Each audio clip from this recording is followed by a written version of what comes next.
بسم الله الرحمن الرحيم. قال تعالى: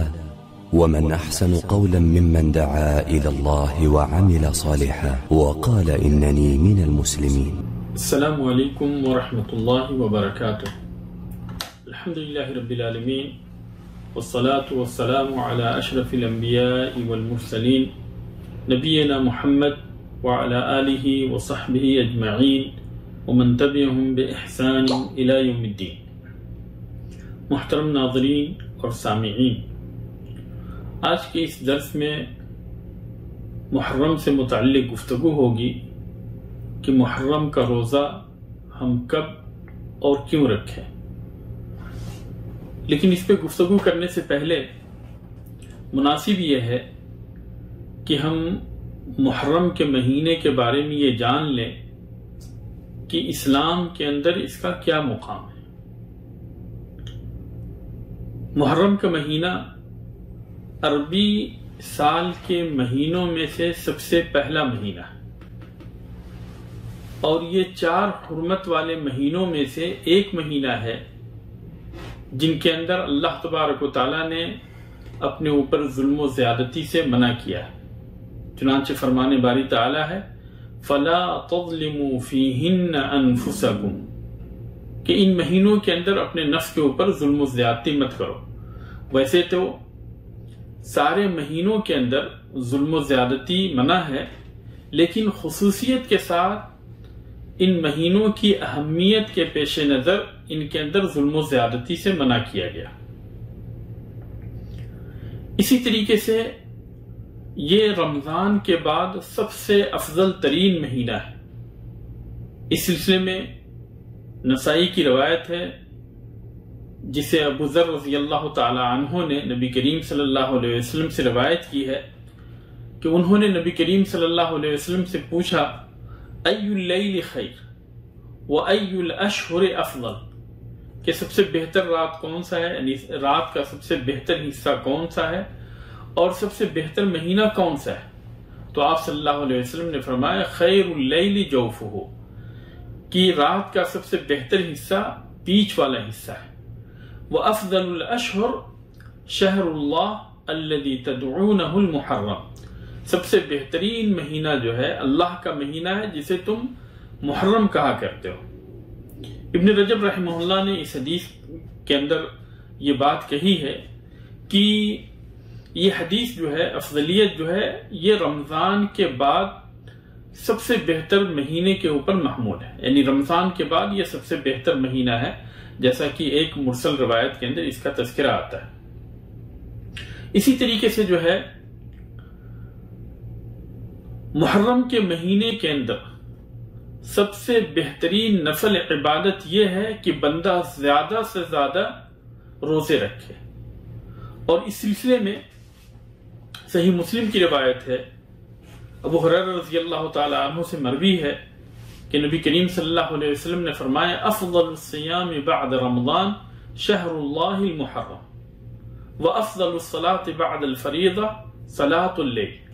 کہ رمضان کے روزے کے بعد میں سب سے بہترین روزہ محرم کے مہینے کا روزہ ہے، اور فرض نماز کے بعد میں سب سے بہترین نماز رات کی نماز ہے. اور یہ حدیث اس بات کے اوپر محمول ہے کہ بندہ زیادہ سے زیادہ محرم کے مہینے کے اندر زیادہ سے زیادہ روزہ رکھے، کیونکہ جیسا کہ دوسری روایتوں سے ثابت ہے، عائشہ رضی اللہ تعالی عنہ روایت کرتی ہیں کہ ما رأیت رسول اللہ صلی اللہ علیہ وسلم استکمل صیام شہر قط الا رمضان، کہ میں نے نبی کریم صلی اللہ علیہ وسلم کو رمضان کے علاوہ کسی دوسرے مہینے میں مکمل مہینے کا روزہ رکھتے ہوئے نہیں دیکھا. وما رأيته في شهر اكثر منه صياما في شعبان، اور شعبان کے علاوہ کسی دوسرے مہینے کا اس کثرت کے ساتھ روزہ رکھتے ہوئے نہیں دیکھا. تو یہاں پہ جو ہے حدیث کے اندر جو یہ لفظ ہے کہ افضل الصیام بعد رمضان شہر اللہ المحرم، کہ رمضان کے بعد میں سب سے افضل روزہ محرم کے مہینے کا روزہ ہے، اس کا مطلب یہ ہے کہ کثرت کے ساتھ اس مہینے کے اندر روزہ رکھنا یہ سب سے بہتر روزہ ہے. اسی طریقے سے اس مہینے کے اندر عاشورہ کا دن ہے، اور عاشورہ کا دن یہ وہ دن ہے جس کے اندر اللہ تبارک و تعالیٰ نے فتح مبین عطا کی، موسیٰ علیہ السلام اور ان کی قوم کو فتح دی، اور فرعون اور اس کی قوم کو غرق کیا، ڈبو دیا، ہلاک و برباد کیا۔ تو اس اعتبار سے اس دن کی خصوصیت ہے اور اسے ایک امتیازی صفت حاصل ہے کہ اللہ تبارک و تعالیٰ نے اس دن کو مخصوص کیا موسیٰ علیہ السلام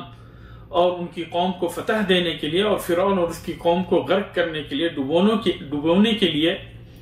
اور اسی بنیاد پہ نبی کریم صلی اللہ علیہ وسلم نے روزہ رکھا اور صحابہ کرام کو روزہ رکھنے کا حکم دیا، جیسا کہ حدیث کے اندر آتا ہے۔ نبی کریم صلی اللہ علیہ وسلم عاشورے کے روزے سے متعلق نبی کریم صلی اللہ علیہ وسلم کے 4 احوال رہے۔ عاشورے کے روزے سے متعلق نبی کریم صلی اللہ علیہ وسلم کے 4 احوال رہے ہیں۔ پہلی حالت تو یہ تھی کہ نبی کریم صلی اللہ علیہ وسلم نے مکہ کے اندر روزہ رکھا لیکن کسی دوسرے کو روزہ رکھنے کا حکم نہیں دیا، جیسا کہ بخاری اور مسلم کے اندر عائشہ رضی اللہ تعالی عنہا کی روایت ہے کہ کان یوم عاشورہ تصومہ قریش فی الجاہلیہ وکان رسول اللہ صلی اللہ علیہ وسلم یصومہ، کہ جاہلیت کے اندر قریش جو ہے عاشورہ کو روزہ رکھا کرتے تھے اور نبی کریم صلی اللہ علیہ وسلم نے بھی روزہ رکھا، لیکن وہاں پہ آپ صلی اللہ علیہ وسلم نے کسی دوسرے کو روزہ رکھنے کا حکم نہیں دیا۔ دوسری حالت یہ ہوئی کہ جب نبی کریم صلی اللہ علیہ وسلم مدینہ آئے تو آپ صلی اللہ علیہ وسلم نے یہودیوں کو روزہ رکھتے ہوئے دیکھا تو ان سے اس کا سبب پوچھا کہ روزہ رکھنے کا سبب کیا ہے۔ جب انہوں نے اس کا سبب بیان کیا تو پھر اسی صورت میں آپ صلی اللہ علیہ وسلم نے خود رکھا اور صحابہ کرام کو بھی روزہ رکھنے کا حکم دیا، جیسا کہ عبداللہ بن عباس رضی اللہ تعالی عنہما کی روایت ہے صحیح بخاری اور صحیح مسلم کے اندر، وہ کہتے ہیں کہ ان رسول اللہ صلی اللہ علیہ وسلم قدم المدینہ فوجد اليہود صیاما یوم عاشوراء فقال لهم رسول اللہ صلی اللہ علیہ وسلم ما هذا اليوم الذي تصومون، کہ جب نبی کریم صلی اللہ علیہ وسلم مدینہ آئے اور مدینہ کے اندر نبی کریم صلی اللہ علیہ وسلم نے یہودیوں کو روزہ رکھتے دیکھا تو انہوں نے ان سے پوچھا کہ اس دن روزہ رکھنے کی کیا وجہ ہے؟ فقالوا هذا يوم عظیم، انہوں نے کہا کہ یہ ایک عظیم ترین دن ہے، انجى اللہ فیہ موسیٰ وقوم، آج کے دن اللہ تبارک و تعالیٰ نے موسیٰ اور ان کی قوم کو نجات دی تھی، وغرق فرعون وقوم، اور فرعون اور اس کی قوم کو ڈبو دیا تھا سمندر کے اندر، فصامہ موسیٰ شکرا للہ تعالی فنحن نصوم، تو موسیٰ علیہ السلام نے اللہ تبارک تعالیٰ کے شکر ادا کرتے ہوئے اس دن روزہ رکھا اور اسی لیے ہم بھی روزہ رکھتے ہیں۔ فقال رسول اللہ صلی اللہ علیہ وسلم فنحن احق واولی بموسیٰ منکم، فصامہ رسول اللہ صلی اللہ علیہ وسلم وامر بالصیام، کہ آپ صلی اللہ علیہ وسلم نے فرمایا کہ ہم موسیٰ علیہ السلام نے جس چیز کے اوپر اللہ تبارک و تعالیٰ کے شکر ادا کیا اس کے اوپر شکر ادا کرنے کے تم سے زیادہ حقدار ہیں اور تم سے زیادہ جو ہیں ان سے قریب ہیں، تو اس لیے نبی کریم صلی اللہ علیہ وسلم نے روزہ رکھا اور صحابہ کرام کو بھی روزہ رکھنے کا حکم دیا۔ تو یہ یعنی شروع اسلام کے اندر عاشورہ کا روزہ واجب تھا، شروع اسلام کے اندر عاشورہ کا روزہ واجب تھا، لیکن یہ وجوب صرف ایک ہی سال رہا، کیونکہ سن 2 ہجری کے اندر شروع میں نبی کریم صلی اللہ علیہ وسلم نے عاشورہ کا روزہ رکھنے کا حکم دیا تھا، لیکن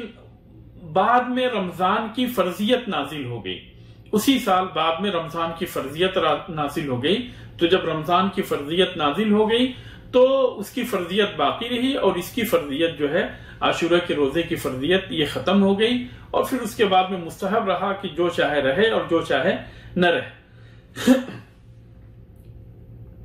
تو تیسری حالت یہ تھی کہ جب رمضان کی فرضیت نازل ہوئی تو نبی کریم صلی اللہ علیہ وسلم نے اس کا حکم دینا چھوڑ دیا، تو جو چاہتا روزہ رکھتا اور جو چاہتا روزہ نہیں رکھتا، جو چاہتا روزہ رکھتا اور جو چاہتا روزہ نہیں رکھتا، جیسا کہ صحیح مسلم کی روایت ہے کہ ان عاشورہ یوم من ایام اللہ، کہ عاشورہ جو ہے عاشورہ کے دن اللہ تبارک و تعالیٰ کے دنوں میں سے ایک دن ہے، فمن شاء صامہ ومن شاء ترکہ، تو جو چاہے اس کا روزہ رکھے اور جو چاہے اس کا روزہ نہ رکھے۔ تو یہ تیسری حالت تھی کہ اختیار تھا کہ جو چاہے رکھے اور جو چاہے نہ رکھے۔ چوتھی حالت یہ تھی عاشورے کے روزے سے متعلق، چوتھی حالت یہ تھی کہ نبی کریم صلی اللہ علیہ وسلم نے آخری عمر کے اندر یہ ارادہ کیا کہ اگر آپ صلی اللہ علیہ وسلم آئندہ سال تک باحیات رہے تو 10 تاریخ کے ساتھ ساتھ یعنی 10 محرم کے ساتھ ساتھ 9 محرم کا بھی روزہ رکھیں گے، جیسا کہ عبداللہ ابن عباس رضی اللہ تعالی عنہما کی روایت ہے۔ نبی کریم صلی اللہ علیہ وسلم کو یہ کہا گیا کہ یا رسول اللہ انہو یوم تعظمہ الیہود والنصارى، انہو یوم تعظمہ الیہود والنصارى، کہ اللہ کے رسول یہ وہ دن ہے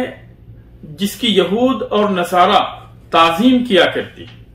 تو رسول اللہ صلی اللہ علیہ وسلم نے فرمایا فَإِذَا كَانَ الْعَامُ الْمُقْبِلُ إِنْ شَاءَ اللَّهُ سُمْنَ الْيَوْمَ التَّاسِعَ، کہ جب آئندہ سال آئے گا، اگلا سال جب آئے گا تو انشاءاللہ ہم 9 کا بھی روزہ رکھیں گے۔ قال عبداللہ بن عباس کہتے ہیں فَلَمْ يَأْتِ الْعَامُ الْمُقْبِلُ حَتَّى تُوفِّيَ رسول اللہ صلی اللہ علیہ وسلم، لیکن آئندہ سال کے آنے سے پہلے ہی رسول اللہ صلی اللہ علیہ وسلم کی وفات ہو گئی۔ وفی روایہ لَإِن بَقِيتُ إِلَى قَابِلْ لَأَصُومَنَّ التَّاسِعَ، کہ اگر میں آئندہ سال تک باحیات رہا تو